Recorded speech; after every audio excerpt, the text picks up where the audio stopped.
Le 2 avril 2024, Monsieur Bassirou Diomaye Faye devient à 44 ans le 5e président de la République du Sénégal. Félicitations à vous et bonne chance dans vos fonctions, Monsieur le Président. On peut parler aujourd'hui d'une sorte de vent de l'Ouest, c'est-à-dire des mouvements de révolution populaire qui prennent leur source en Afrique occidentale et qui petit à petit semblent se propager de la gauche vers la droite. C'est une sorte de clin d'œil à ce qu'on avait en Europe après la chute du bloc soviétique au début des années 90, le vent de l'Est, où on avait plutôt les populations des pays d'Europe orientale qui mettaient à genoux leurs monarques nostalgiques de l'époque tsariste et qui se contaminaient le mouvement petit à petit vers la partie occidentale de l'Europe. Ici, on a plutôt le mouvement en sens inverse. Et on aimerait bien que sur le tard, ça contamine l'Afrique centrale. De toute façon, on y travaille, ce n'est pas un souhait, c'est le peuple lui-même qui décide de sa souveraineté, qui décide de se débarrasser de personnes qui n'ont jamais été là pour autre chose que pour elles-mêmes. Donc, félicitations au Sénégal, comme je félicite le Burkina Faso, comme je félicite le Mali et tous ces pays qui ont justement réalisé ces fameuses révolutions populaires.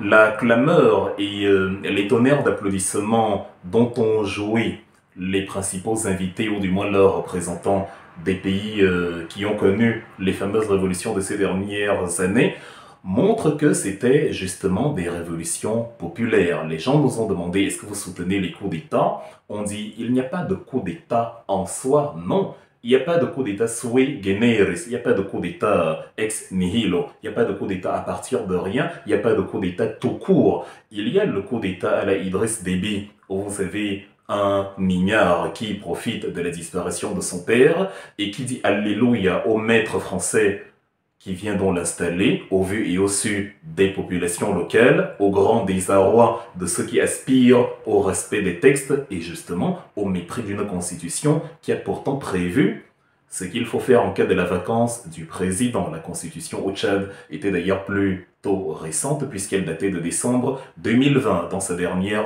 révision. Et il y a des révolutions comme au Burkina Faso, comme au Mali, comme au Niger, notamment où c'est le peuple qui vous dit « Nous sommes très contents de ceux qui sont là, on aimerait qu'ils y restent parce que la tournure qu'ils ont prise concorde totalement avec notre façon de voir les choses. Et donc, nous allons continuer à les soutenir, à les féliciter et comme je l'ai dit, nous y travaillons en Afrique centrale. » Bravo Monsieur le Président, bravo Ousmane Sonko. Nous allons essayer d'analyser le premier discours en tant que président investi de Monsieur Bassirou Diomaye Faye. Évidemment, beaucoup de choses ont déjà été dites dessus. Nous allons faire une sorte de supplément de commentaires pour ne pas faire du bis repetita de ce qu'on a déjà entendu. Nous retenons donc en première ligne ce parterre incroyable d'invités qui étaient présents. On a eu le président du Cap-Vert, M.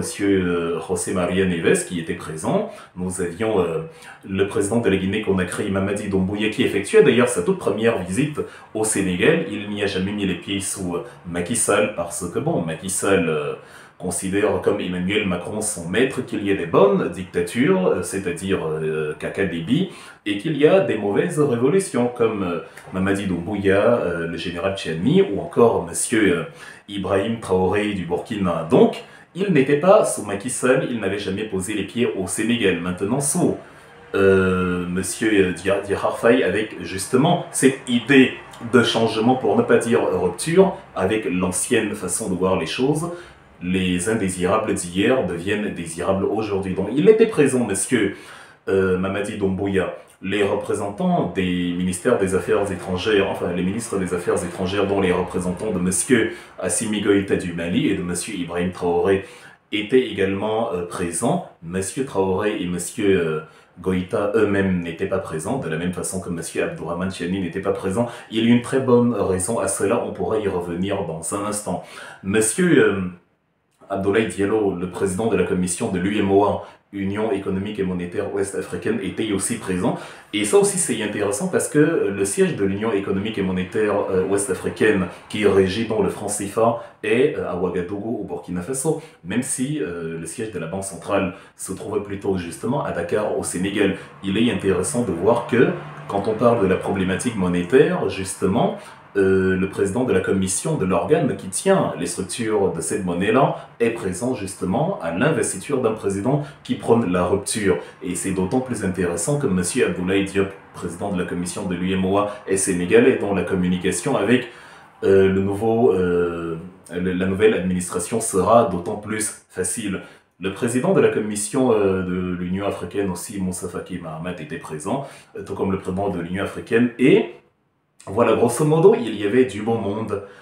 Dans le discours dont monsieur, pour parler du fond, monsieur, son excellence, monsieur Bassirou Diomaye Diakhar Faye, évoque justement quelque chose qui a été repris par la plupart des médias et journaux, le changement systémique. Nous allons commencer par parler justement de cette assertion pour voir un peu dans quoi elle nous amène, parce qu'elle a retenu l'attention et elle a suscité diverses interprétations. On le désigne notamment en France comme un panafricaniste de gauche qui prône donc un changement systémique. Le temps de faire une petite parenthèse et de préciser, de dire dans la lignée des conseils que j'avais donnés dans ma précédente vidéo à M. Diakhar Faye qu'il ne faudrait pas qu'il utilise à outrance les terminologies qui sont justement d'ailleurs, comme je suis de gauche ou je suis... Ce sont des obédiences politiques qui obéissent davantage au paradigme étranger. Même quand les Chinois parlent de socialisme, on dit socialisme à la sauce chinoise. Les Allemands qui travaillent énormément avec eux, notamment dans le secteur technologique, appellent ça socialismus chinesischer Prägung. Je fais beaucoup allusion à l'Allemagne parce que l'habitude justement de la vision du monde qui m'a été inculquée dans le supérieur. Donc, c'est un ajustement de la vision occidentale aux réalités chinoises. De la même façon que l'Afrique doit imposer sa façon de voir les choses, et s'il y a des choses à prendre ailleurs, les prendre, mais garder quand même le carcan sénégalais. Je vois davantage M. Diakhar Faye comme un héritier de Thomas Sankara, dans la droite lignée de Ibrahim Traoré, chez qui ça saute littéralement aux yeux. Il serait donc intéressant que M. Diakhar Faye se désigne comme un sankariste compulsif, un centrariste abusif, un sankariste exagéré, parce que trop de Sankara ne nuit pas. Il faut être Thomas Sankara, ou du moins il faut suivre la vision de Thomas Sankara pour obtenir les résultats que Thomas Sankara a obtenus et qu'il aurait d'autant plus obtenus s'il n'avait pas été assassiné. Donc on n'a pas besoin justement d'épouser toujours les obédiences étrangères. Théophile Obenga racontait un épisode qui s'était passé en 1985 lorsque la ligne de chemin de fer qui reliait Ouagadougou à la capitale du Zitenga, d'Endogo, qui justement était posée par des populations bénévoles, ce chemin de fer-là. Lorsque Sankara dit aux jeunes Obenga à l'époque, en 85, nous allons demain poser les rails, Théophile Obenga lui demande, mais comment ce sera possible? On n'a pas de technologie, on n'a pas d'outils pour réaliser cela. Et Sankara se met à rire et il dit, on va y arriver, on va utiliser la créativité africaine. Voilà. Donc c'est ce type de vision-là qu'il faut adopter pour justement avoir une approche africaine authentique. Et nous avons eu quand même de Bendogo à Ouagadougou, en tout cas, on a pu obtenir une cinquantaine de kilomètres qui arrivaient donc de la capitale jusqu'au Zitenga. Et c'était plutôt intéressant. On aurait pu, si on avait la même vision des choses, réaliser de grandes infrastructures aujourd'hui encore dans nos pays à la seule force de nos mains et faire un pied de nez à ceux qui nous bassinent les oreilles avec ces histoires de financement et blablabla et qui rendent impossible tout projet quand il n'y a pas de déblocage de fonds. Fermeture de la parenthèse, nous venons donc au fameux changement systémique. Ce que les gens n'ont peut-être pas remarqué quand M. Diakhar Faye parle de changement systémique, c'est qu'il précise que les résultats des urnes ont montré justement l'expression d'un profond désir de changement systémique. Qu'est-ce qu'il faut retenir dedans? Il faut retenir que ce n'est pas en premier lieu M. Diakhar Faye ou M. Ousmane Sonko qui parle ou qui prône ou qui aspire au changement systémique, non. Ceux qui veulent, ceux qui ordonnent le changement systémique, ce sont les millions d'électeurs, les 54% d'électeurs qui ont donné justement le suffrage et le pouvoir politique au tandem Sonko-Faye. C'est donc le peuple sénégalais qui dit « je veux un changement systémique ». Et Diarra Faye ne se contente de conclure en disant « je n'ai pas l'intention de vous décevoir ». C'est de ça qu'il est question. Il a promis dans son discours de ne pas décevoir le Sénégal et d'appliquer justement le programme politique du PASTEF, puisque c'est sur la base de ce programme que les Sénégalais ont été convaincus que c'est l'homme de la situation, c'est celui qu'il nous faut. Ce sont les hommes justement qu'il faut à la tête du Sénégal pour que le Sénégal avance. Ils n'ont pas misé sur leur jeunesse ou que sais-je encore. Ils n'ont pas non plus misé sur la haine de l'autre. Il y a un an, M. Ousmane Sonko disait déjà « Je ne déteste pas la France, je ne suis pas contre la France, je suis pour le Sénégal ». Il continuait en précisant que dire « je t'aime », enfin dire « je m'aime » ne veut pas dire « je te déteste », pas du tout. Ça veut simplement dire « je me préfère ». Je suis pour le Sénégal, pas contre la France ou contre les intérêts d'un tiers. Donc, c'est de ça qu'il est question, et c'est ce que M. Diarra Faye dit dans son discours quand il énonce le fait qu'il va assurer un partenariat sûr et fiable pour toutes les structures, toutes les officines et tous les pays respectueux de la souveraineté du Sénégal. C'est le fondement même du programme du PASTEF que M. Diarra Faye répète à plusieurs reprises dans son allocution pour un Sénégal souverain, juste et prospère. Et c'est exactement ce que Ousmane Sonko dit quand il dit dans son discours aussi qu'il a tenu par la suite après y avoir été nommé Premier ministre. Ousmane Sonko, voilà, précise que nous allons implanter ce programme-là basé sur la rupture pour un Sénégal souverain, juste et prospère. Vous allez remarquer l'alignement des idéaux. On précise d'abord la souveraineté avant le reste. Donc, il ne compte pas dévier de la trajectoire de prime abord de ce qu'on constate, parce que beaucoup de gens vont s'appesantir sur la forme. Il est calme, il n'a pas la fougue qu'on attendrait d'un président qui veut la rupture, un peu comme avec Abdoulaye Maïga au Mali, par exemple. Voilà, mais c'est le fond qui intéresse davantage que la forme. Les Sénégalais ont de toute façon une culture d'expression sereine qui peut confiner, il y a de la timidité, alors que, en soi, s'ils matérialisent un programme basé sur le respect de la souveraineté du Sénégal, on n'a pas besoin qu'il crie pour qu'on sache qu'il est sérieux. Et certainement, de toute manière, avec le temps, on s'aguerrit. Le Diomaye Faye d'aujourd'hui ne sera pas le Diomaye Faye dans 1 an ou dans 2 ans. Si vous vous appesantissez sur la qualité ou sur la façon de s'exprimer, vous pouvez être certain que dans les années qui viennent, on aura un Diomaye Faye avec un peu plus de hargne. Mais cela, évidemment, reste une simple question de forme. Sur le fond, il précise que oui, nous allons respecter, nous allons mettre en avant la souveraineté du Sénégal, le programme du passé pour un Sénégal souverain, juste et prospère. Et dans le fameux discours de Ousmane Sonko qu'il a d'ailleurs improvisé, il n'avait pas un papier avec lui, il est totalement improvisé. Juste avant la partie où il enchaîne en Wolof, il précise donc qu'il s'agira justement de la rupture, du progrès, etc. Donc, il situe encore la rupture et la fameuse souveraineté en premier dans, justement, l'énumération des objectifs qu'ils se sont fixés. Voilà donc, grosso modo, la vision que M. Diomaye Faye a pour son pays, le Sénégal. Et c'est la première chose qu'on observe dans l'élocution, dans le discours qu'il a. Maintenant, voilà, il sera confronté aux réalités sénégalaises. Vous avez un chômage assez costaud, 20% de la population est au chômage, ce qui est déjà assez énorme par rapport à beaucoup de pays comme mon pays, le Cameroun. Le Sénégal est très dynamique, vous avez les 3/4 de la population ont moins de 35 ans.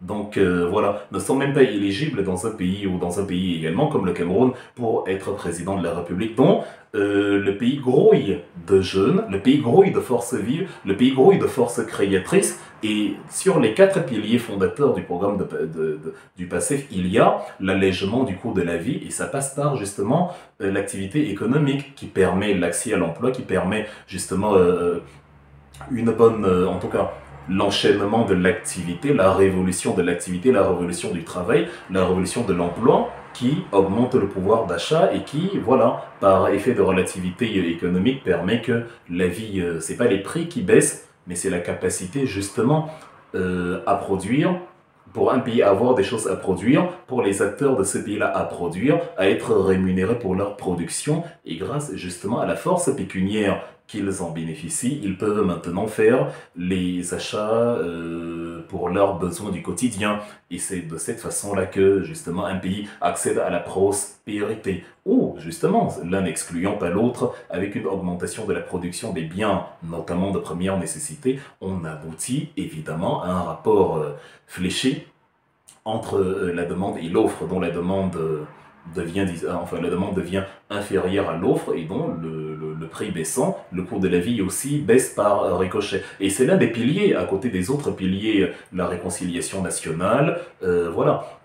L'inclusion, la solidarité, le dialogue interafricain, nous avons donc cet élément-là, l'allègement du coût de la vie. Et il sera confronté à ces défis-là, Monsieur Bassirou Diomaye Faye, qui, comme il le dit, saisit l'ampleur de la tâche et qui, voilà, comprend que ce ne sera pas évident. Il est attendu justement dans ces exercices-là où il devra implanter dans les grandes lignes le programme qu'il a promis aux Sénégalais pour le fameux Sénégal souverain, juste et prospère.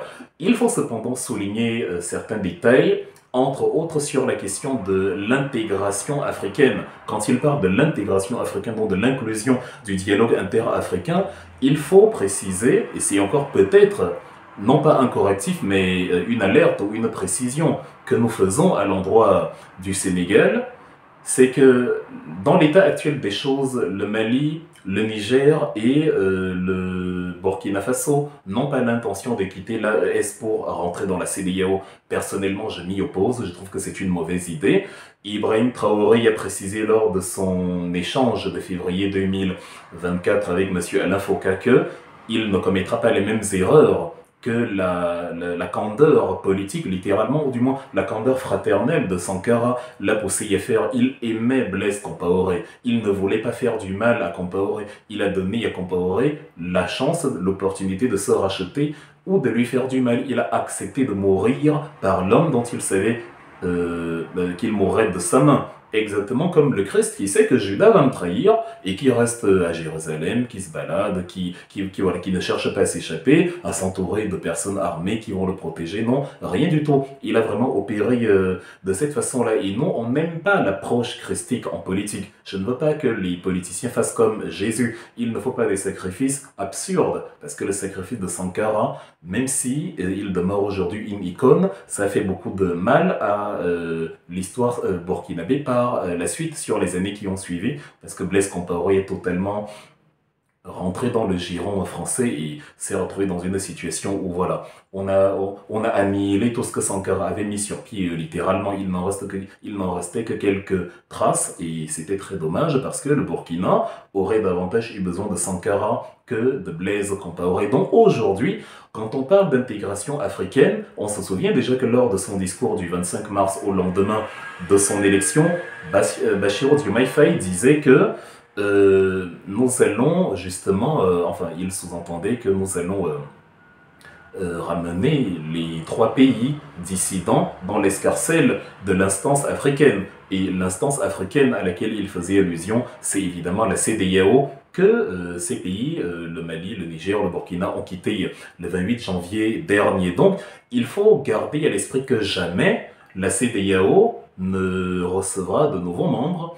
soit elle en perdra, soit on aura une sorte de statu quo, une sorte de bicéphalisme institutionnel qui ne peut malheureusement pas tenir sur le long terme. Donc l'une des structures finira par céder et évidemment c'est la CEDEAO qui cédera. Vous avez vu dans le soutien que j'ai évoqué tout à l'heure des populations africaines envers les dirigeants des pays justement qui ont mené les révolutions et qui ont créé l'AES, il montre que ces populations-là n'ont pas envie de revenir dans l'escarcelle de la CEDEAO parce que la CEDEAO est inféodée aux structures étrangères, aux structures qui n'aiment pas à la base le duo Sonko-Faye. Emmanuel Macron se retrouve devant le fait accompli. Il aurait bien aimé que ce soit que Macky Sall trouve un moyen de perdurer ou que ce soit Amadou Ba. Ils font semblant d'être contre les régimes perpétuels. Pourtant non, Ouattara en est à son 3e mandat. Son premier ministre Amadou Gon Coulibaly a eu l'idée saugrenue de mourir un soir de juillet 2020 ce qui permet donc à Monsieur Ouattara de se présenter à nouveau et de briguer un troisième mandat, alors qu'il vous dit que non, il va s'en aller. Il ne s'est même pas donné la peine de trouver un remplaçant. Macky Sall, pour sa part aussi, voulait un troisième mandat. Il a tenté 1000 bifurcations, mais heureusement, le Conseil constitutionnel s'est opposé. Donc voilà, nous n'allons pas rentrer dans l'escarcelle de la CEDEAO, c'est clair, c'est un fait.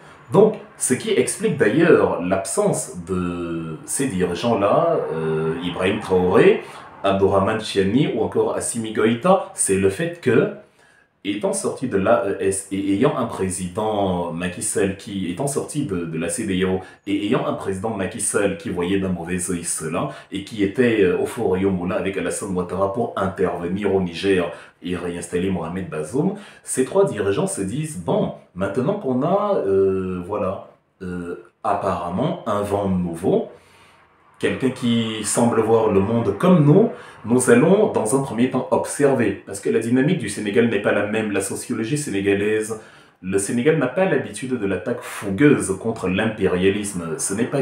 Dans la politique culturelle du Sénégal, ça ne fonctionne pas comme ça. Lors du bicéphalisme, à l'époque où on avait deux présidents littéralement, dans les années 60, qui va d'ailleurs aboutir à la crise de 62 entre monsieur... Dia et monsieur Léopold Sédar Senghor, on a justement monsieur Dia qui dit « Moi je veux un souverainisme, je veux un détachement des structures habituelles » pendant que Sédar Senghor, lui, il aime bien, il a une grande pratique de la France, il veut bien rester dans cette escarcelle-là. Donc celui qui va finalement l'emporter, on va de toute façon par la suite arrêter monsieur Dia et voilà, le mettre plus ou moins hors d'état de nuire.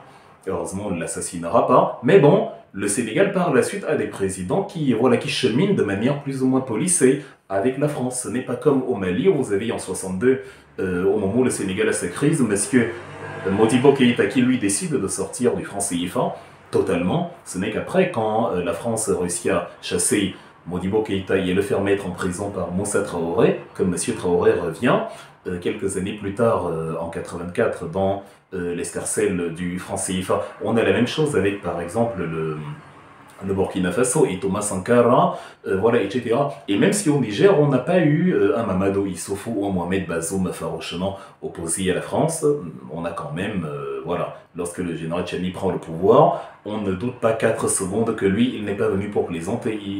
Voilà, on comprend la dynamique dans laquelle il se trouve. On va, voilà, déjà annoncer la couleur, on va dire qu'on ne veut pas de base militaire française, on ne veut pas l'impérialisme français, on va renégocier toutes les structures économiques sur lesquelles la France a la main mise et actuellement on est en plein dedans, d'où les couacs et l'animosité qu'il y a entre Niamey et Paris. Et donc, vu qu'avec Monsieur Faye, bon, c'est tout nouveau, pour l'instant il est encore dans la communication, il ne s'est pas encore installé, il n'a pas posé ses valises, ses femmes n'ont pas pris leur chambre, les enfants n'ont pas encore changé leurs habits, voilà. Donc on va attendre qu'il s'essaye et on voit la direction qu'il est en train de prendre. Ensuite, on pourra venir de nous-mêmes, parce que venir de nous-mêmes signifierait entériner le fait qu'il est dans la rupture. Or, on n'est jamais à l'abri d'une surprise. Et voilà, nous espérons, nous comptons sur le fait que la réalité du pouvoir ne va pas conduire Monsieur Diomaye Faye à aborder une autre approche. Mais voilà, nous sommes quand même, voilà, nous restons quand même sur nos gardes, nous restons quand même patients, pas sur nos gardes, mais patients. On sait qu'il a l'intention de la rupture, on sait qu'il a d'ailleurs été clair, il ne dit pas il ne dit pas la France va te faire foutre, il dit on travaille avec toi si tu respectes notre souveraineté, on travaille avec toi, on coopère avec toi là où on a besoin de toi, mais voilà. L'instant par contre où on se rend compte que tu essayes de nous nuire, la coopération avec toi va prendre fin. Donc c'est une très belle approche de manière globale pour ne pas passer une éternité sur les différents éléments énoncés sur le vocabulaire énoncé par Diomaye Faye lors de son discours. On peut résumer le tout en disant que le Sénégal s'achemine vers ce qu'on appelle le triangle de la souveraineté.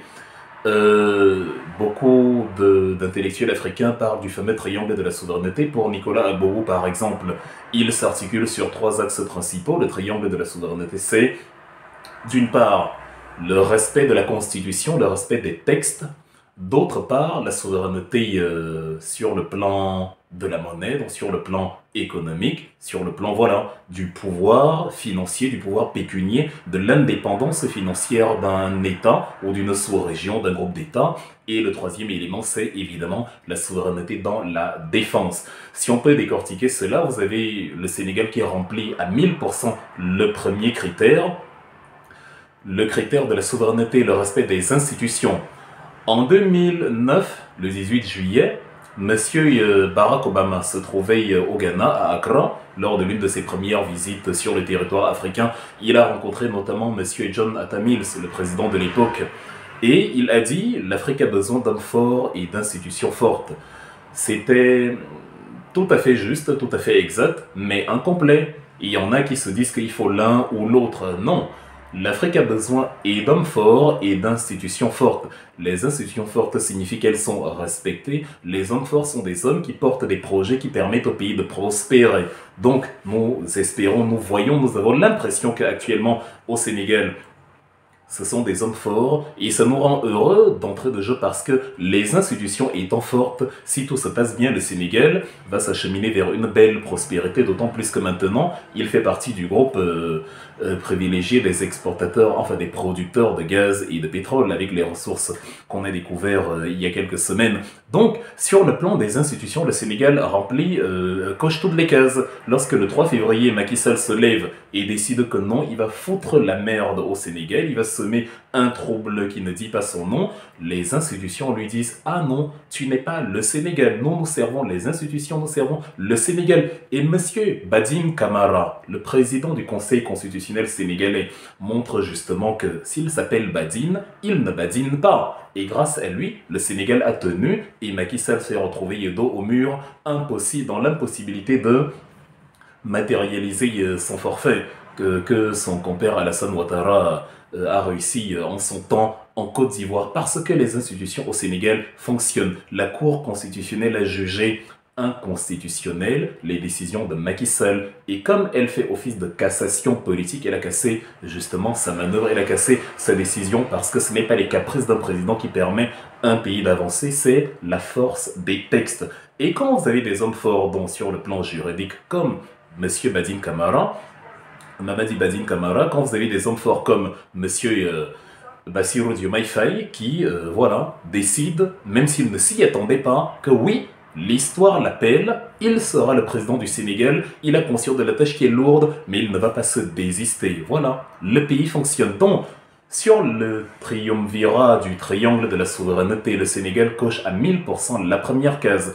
La deuxième case, c'est la case monétaire. Maintenant, tout à l'heure, je parlais de la CEDEAO où je disais que M. Diomaye Faye devra veiller à ce que le Sénégal, justement, ne tombe pas dans le piège de se dire on va faire entrer le Niger, le Mali et le Burkina dans la CEDEAO. Ça n'arrivera pas. Deuxième élément, il ne faut pas qu'ils se disent que on va essayer d'examiner l'écho et qu'à un moment donné, voilà, si l'écho ne marche pas, on va créer une sorte de franc CFA parallèle avec justement d'autres arcanes structurels. Non. Il faut immédiatement sortir du franc CFA. Il faut sortir du franc CFA et inviter justement les pays de l'AES à intégrer justement la nouvelle monnaie ou du moins s'arrimer à la nouvelle monnaie que les pays de l'AES créeront. Il n'y a pas à réfléchir ou à pérorer sur les fameux critères de convergence. Je reviens sur Nicolas Agbo qui évoque une réalité géniale. À savoir, lorsque les grands ensembles de ce monde se sont alignés pour créer des monnaies communes, ils n'ont pas perdu le temps à réfléchir sur les critères de convergence. On s'adapte sur le tas, on ne réfléchit pas 1000 ans. Les 16 États fédérés de l'Allemagne ont tous la même monnaie, forment un pays. L'Union soviétique, à l'intérieur, on avait la même structure. Lorsque Mao Zedong a fini par vaincre les seigneurs de la guerre en Chine en 1949 et qu'il a réunifié la Chine, il a créé le yuan pour tous les Chinois. C'est d'ailleurs ce que renminbi yuan signifie, la monnaie du peuple. C'est comme ça qu'on appelle la monnaie chinoise, le renminbi yuan. Renminbi, le peuple. Donc, on fait comme ça, de la même façon que les États-Unis, la plus grande puissance économique, enfin la plus grande puissance économique et politique actuelle, si on veut, lorsque les États se sont arrimés les uns après les autres. Après la déclaration d'indépendance de 1776, à l'époque on a 13 colonies qui s'émancipent de la tutelle britannique, qui décident donc de créer une monnaie, le dollar, Et lorsque les États viennent petit à petit, la Géorgie, etc., les États du Sud, la Confédération, lorsque ces États-là s'arriment aux 13 colonies de départ, ils s'arriment d'entrée de jeu également au dollar. Il n'y a pas de bifurcation et de tergiversation qui n'ont ni queue ni tête en Allemagne, très grande puissance économique. Vous avez, parce que tout à l'heure les gens vont me dire oui c'est un seul pays et tout, mais prenons l'Union Européenne. À quel moment la réalité de l'économie grecque correspond à la réalité de l'économie allemande ou de l'économie française? Pas du tout. L'écart de niveau est colossal et pourtant ils ont la même monnaie et la terre continue de tourner. Donc le Sénégal doit s'arrimer à la souveraineté monétaire et ne pas rêver d'aller sur un écho qui n'a absolument aucun sens. L'écho est une absurdité créée par Alassane Ouattara. D'ailleurs, j'ai oublié d'évoquer pourquoi Alassane Ouattara, lui, il n'est pas venu à l'investiture de Diomaye Faye. C'est exactement pour les mêmes raisons que Assimi Goïta, Ibrahim Traoré et Abdourahmane Chiani, mais dans l'autre sens. Alassane Ouattara se dit, ok, je vois qu'il n'est pas brutal comme Monsieur Traoré, Monsieur Keïta, Monsieur Chiani, mais il n'est pas non plus doux comme Macky Sall. Il ne dit pas Alléluia. Macky Sall avait dit en 2017, le franc CFA est une bonne monnaie à garder. Il se trouvait à Paris comme d'habitude, après avoir s'être fait caresser les joues par Emmanuel Macron. Il dit le franc CFA est une bonne monnaie à garder. Le même discours que Ouattara, qui vous a d'ailleurs dit qu'il n'y a aucun Européen, aucun droit de veto des instances françaises sur la commission, sur les décisions du conseil d'administration de la BCEAO, ce qui est archi faux. Mais évidemment que la France a son droit de regard et qu'elle en impose. C'est en France qu'on fabrique le franc CFA. À part être idiot, personne ne fabrique votre monnaie, ne gère une partie dans son compte d'opération, dans sa banque nationale, et voilà, vous laisse agir à votre guise sans donner un ordre. La dévaluation de 94 vient de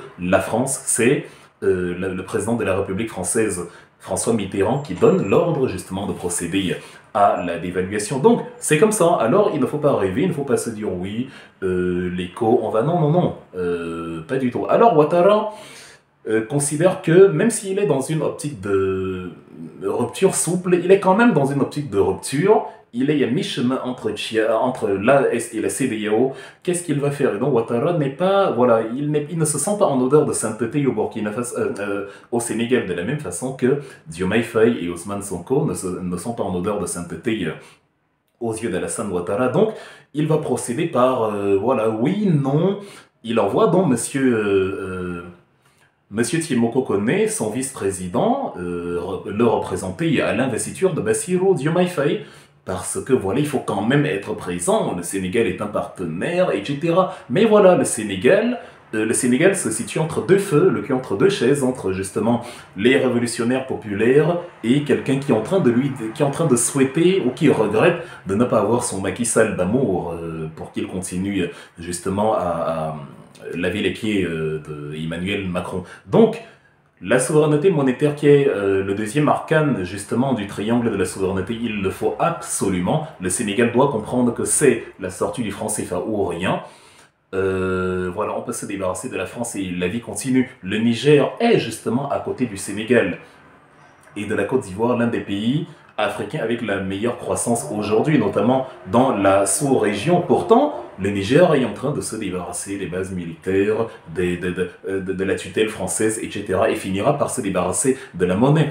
Ça montre déjà qu'on peut se débarrasser justement de la présence française à outrance, de la présence tutélaire. Je ne dis pas de ne pas coopérer, mais on peut se débarrasser de la tutelle et continuer de prospérer et continuer d'avoir une économie sans que le monde ne s'effondre. Si le monde de la Guinée-Conakry s'est effondré dans les années 60, c'est parce que M. De Gaulle avait lancé l'opération Persil qui a mis à mal l'économie de la Guinée. Une submersion, une inondation, une crue de fausse monnaie qui a inondé le marché guinéen et qui a tué justement le point de départ que Sékou Touré s'était fixé, entre autres catastrophes qu'on a causées au président de la Guinée à l'époque. Donc, le triangle de la souveraineté, partie 3, la défense nationale. Vous savez qu'il y a eu une base militaire française au Sénégal, il y a 350 soldats là-bas. Il y a non seulement une base militaire française qui, on peut se dire que, comme dans le cas...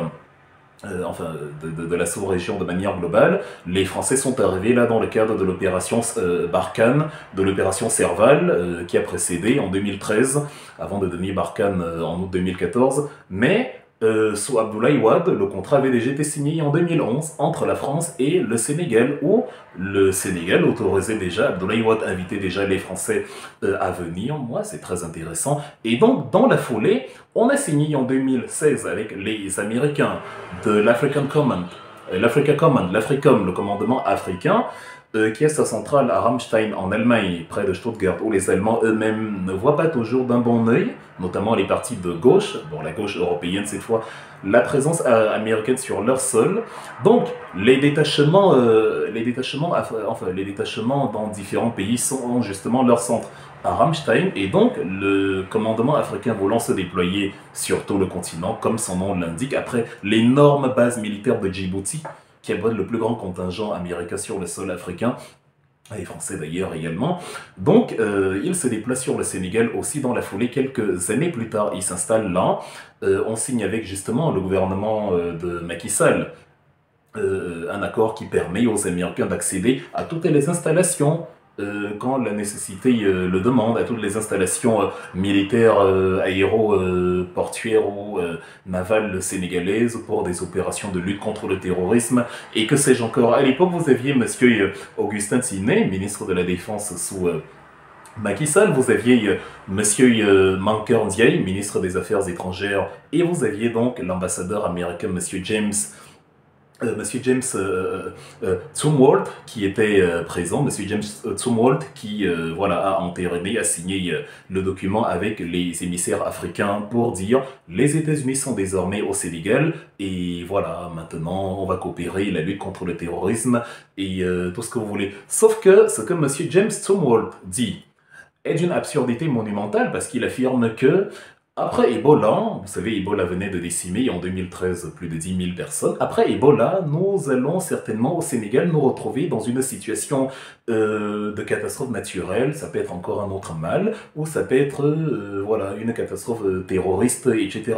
Or, on a remarqué que dans la plupart des pays africains, le terrorisme accourt dans les pays qui disent non, ou qui tendent à dire non, où le peuple aspire, où on a une sorte de velléité, de séparation, d'émancipation, justement de la tutelle de la métropole d'hier. Le terrorisme était très peu présent, voire inexistant, au Sénégal, sous Macky Sall, voilà, parce que c'est des présidents, c'est des gens qui ont une très grande pratique de la France. En Côte d'Ivoire aussi, vous n'avez pas trop ça. Par contre, au Niger, au Mali, au Burkina, tu te demandes, mais qu'est-ce qui se passe? Pourtant, voilà, il y a des musulmans au Niger, il y a des musulmans au Mali, il y a des musulmans au Burkina Faso, il y a une grande proportion de musulmans là-bas également qui, voilà, une belle cohabitation entre les chrétiens, les musulmans, les croyances traditionnelles et tout. On ne voit pas pourquoi des gens, au nom d'une religion, je ne sais pas trop quoi, viendraient y semer le trouble. Ce n'est rien de religieux, ce sont justement des sous-fifres qu'on envoie pour semer la zizanie et permettre justement aux structures géostratégiques de pouvoir avancer leurs pions pour le contrôle et des richesses et des appareils politiques de ces régions-là. Mais M. James Zumwalt nous dit, en 2011, c'est très bien que nous ayons signé cette coopération, ça permettra au Sénégal de se défendre contre le terrorisme, etc. Une façon plutôt de dire aux Sénégalais, bon, vous avez intérêt à signer avec nous, sinon on va se débrouiller. Est-ce qu'il y a un petit peu de sport sur votre territoire? Donc ça, ce n'est pas bien. Et il faut donc se débarrasser de cela. Le triangle de la souveraineté signifie nous ne voulons pas de base militaire étrangère sur notre sol. On n'est pas les Émirats Arabes Unis qui ont invité les Américains, les Français et tout. Il y a une grande base à 30 km d'Abu Dhabi, la base de Dafra. Vous avez le plus grand commandement américain de la région, où vous avez les forces, la US Air Force qui est implantée là-bas, vous avez les forces aériennes françaises qui sont implantées là-bas. Voilà, vous avez de manière globale, vous avez jusqu'à 3 bases dans une structure comme les Émirats Arabes Unis. Sauf que ces pays-là, les pays du Golfe notamment, ils ont un grand avantage que, en raison de leur soft power qu'ils ont développé, en raison de leur présence de plus en plus accrue, médiatiquement, géopolitiquement, financièrement, dans les structures économiques occidentales, ils peuvent imposer une sorte d'exigence. De la même façon que la Chine a imposé en 1971 d'intégrer le Conseil permanent des Nations Unies et de chasser Taïwan, qui occupait depuis la révolution de 49, depuis la séparation de 49, de la même façon, les Émirats Arabes Unis imposent d'avoir un droit de regard sur beaucoup de paradigmes internationaux. Ils agissent entre autres comme médiateurs. On est actuellement en plein dans la crise ukrainienne et en 2011, Qu'est-ce que je raconte? Il y a quelques années, il y a quelques jours à peine, en février 2024, il y a un rapport des médias, en tout cas des structures diplomatiques des Émirats Arabes Unis, qui, sur leur compte Telegram, ont annoncé qu'ils ont réussi à obtenir du gouvernement de Vladimir Poutine la libération de 100 prisonniers ukrainiens pour 100 prisonniers russes. Donc voilà, ils se félicitent de cette médiation-là et de leur rôle dans le retour à la paix dans le contentieux qui oppose Kiev à Moscou. Donc ils sont présents, mais pourtant, qu'est-ce que Macky Sall est allé faire à Kiev il y a quelques années? Il est allé demander du blé. Il est allé demander du blé, et on va dire du blé au propre comme au figuré. Lui, c'est-à-dire le Sénégal de Macky Sall ne compte pas parce que le triangle de la souveraineté n'y est pas, le soft power n'y est pas, le pouvoir économique n'y est pas. Il n'y a que le pouvoir institutionnel qu'il a d'ailleurs essayé de galvauder. Donc il faut, après que le pouvoir institutionnel soit revenu grâce à Diomaye Faye, grâce à Monsieur Badim Kamara, grâce à Ousmane Sonko, il faut également que les autres arcanes soient remplis pour que le Sénégal compte demain dans le concert des nations. Voilà ce que j'avais à dire sur l'analyse et sur le discours de Monsieur Bassirou Diomaye Faye. Voilà, elle est plutôt longue, les problèmes de l'Afrique sont complexes et longs. La vidéo est disponible sur YouTube éternellement, donc partagez-la, diffusez-la. S'il y a nos frères sénégalais qui ont de l'intérêt pour l'analyse qu'un citoyen étranger peut faire de leur pays, c'est avec plaisir qu'elle est à votre disposition. Nous continuerons d'observer avec grande attention l'évolution de Bassirou Diomaye Faye. Nous vous envoyons nos fraternités les plus profondes depuis le lointain Cameroun, qui n'est finalement pas si lointain que ça parce que nos deux populations aspirent à exactement la même chose. Vous avez accompli votre révolution, nous marchons vers la nôtre. Et voilà, que Dieu bénisse le Sénégal, que Dieu bénisse Ousmane Sonko, que Dieu bénisse son Excellence, Monsieur le nouveau et très dynamique et très serein président de la République du Sénégal, Bassirou Diomaye Diakhar Faye.